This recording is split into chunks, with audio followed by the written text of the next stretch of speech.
ibu, anak ibu. Aduh,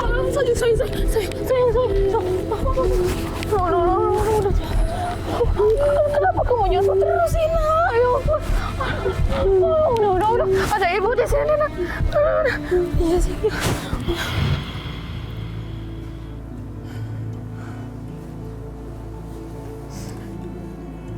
Jadi gimana, Dok, anak saya, Dok? Jadi dia ini badannya kurus sekali dan sering jatuh, Dok. Anak ibu mengalami kelainan dan dia tidak bisa tumbuh normal seperti anak yang lainnya. Apa, Dok? Kenapa, Dok? Kenapa bisa begitu, Dok? Apakah ibu waktu mengandung pernah mengalami trauma? Iya, dulu sewaktu masih di kandungan dia sempat hampir digugurkan, Dok. Benar, itu mungkin penyebabnya. Kemungkinan anak ibu akan mengalami cacat. Sebaiknya ibu sabar dan selalu berdoa, tawakal kepada Allah. Semoga kesehatan anak ibu diberikan normal kembali seperti anak-anak yang lainnya. Kasihan anakku, ya ampun, ya Allah.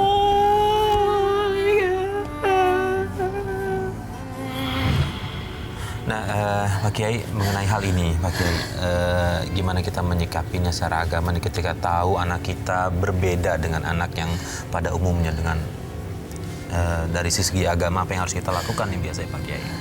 Saya katakan tadi bahwa anak ya anak. Dia darah daging kita, dia amanah dari Allah. Untuk apa? Amanah dari Allah untuk menguji kita. Jadikan dia sebagai lahan mencari pahala. Dengan cara apa? Mensyukurinya diberi anak. Masih lebih baik daripada orang yang tidak diberi anak. Walaupun kurang anaknya. Syukuri yang ada dulu. Aku sudah punya anak. Kurangnya disabari. Kurangnya disabari. Ya tadi itu, pahala sabar itu tidak ada batasnya. Dan mungkin ibu belum tahu atau mungkin belum berbuah sampai hari ini, anak itu pasti punya kelebihan yang orang lain tidak punya. 6 tahun belum final, dia masih babak penyisihan.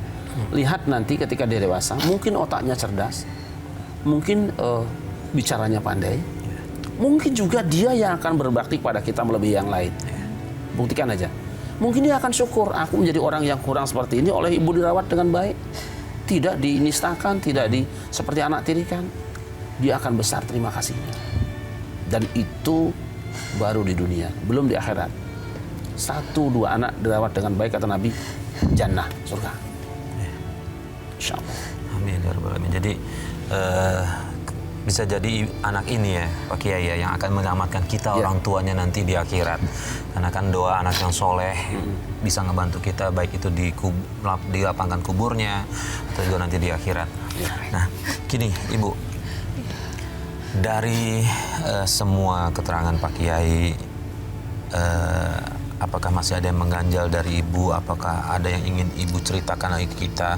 Atau adakah harapan apa yang ingin Ibu sampaikan? Sebenarnya sih cuma ini aja.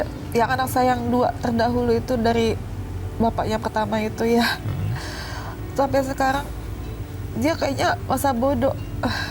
Setelah saya diceraikan, benar-benar gak ada tanggung jawabnya. Apalagi sekarang kan yang besar itu udah SMA ya. Waktu ditinggalkan masih kelas 1 SD. Sekarang udah kelas 2 SMA.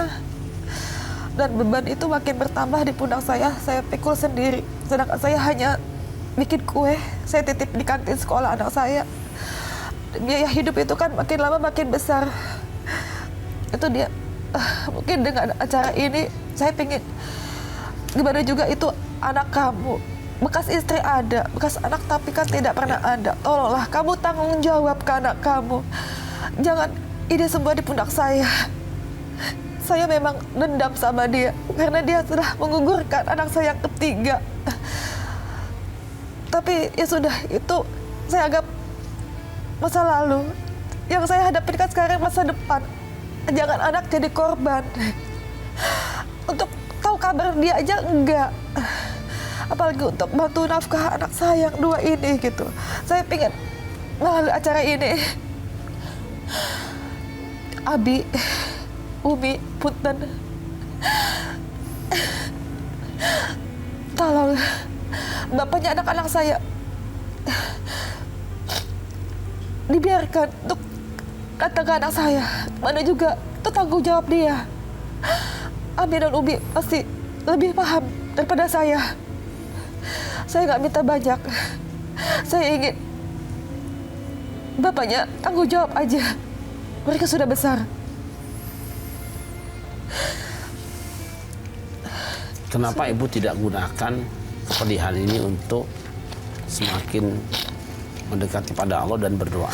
Misalnya begini, ya Allah, jangan biarkan aku ketergantungan dengan bekas suamiku. Oleh karena itu, beri aku kekuatan untuk menyelesaikan tugas-tugasku, membimbing anak-anakku.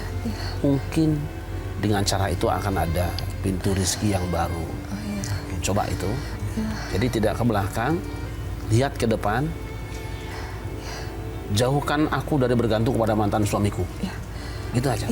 Alhamdulillah Pak Ustadz, selama Itu ini dikikis sedikit demi sedikit. Saya nggak bisa sekaligus.